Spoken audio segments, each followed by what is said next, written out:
TBP news, आवाज तुमचा, साथ आमची। पुणे महानगरपालिकेत समाविष्ट 34 गावांच्या शासनयुक्त नगरसेवक यांच्या आज विभागीय आयुक्तांच्या आणि महानगरपालिकेच्या अधिकाऱ्यांची 34 गावाचा आढावा आणि अधिकाऱ्यांची मीटिंग आज पार पडली। तसेच सर्व शासनयुक्त सदस्य महानगरपालिका त्याचप्रमाणे महानगरपालिकेच्या सर्व विभागाचे सर्व अधिकारी आणि इंजिनियर या मीटिंगला उपस्थित होते। विभागीय आयुक्तांनी सर्वांचं स्वागत केलं। यावेळी 27 महानगरपालिका शासकीय सदस्य उपस्थित होते। ज्याच्या त्याच्या गावाचा ज्यांनी त्यांनी प्रश्न उपस्थित केले। पाणी लाईटच्या संदर्भात महानगरपालिका आयुक्तांशी चर्चा आणि सकारात्मक आश्वासन देऊन पुढच्या मीटिंग ह्या महानगरपालिकेमध्ये होतील असं म्हणणं ऐकून घेतलं आणि ते महानगरपालिकेच्या अधिकाऱ्यांना सांगून त्या ठिकाणी काम करण्यास सांगितलं।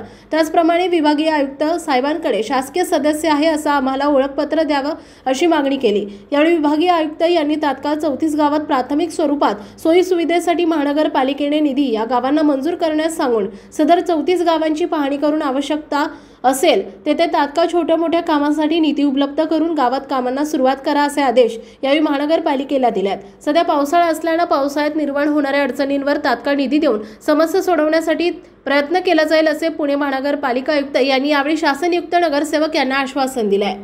आपल्या भागातील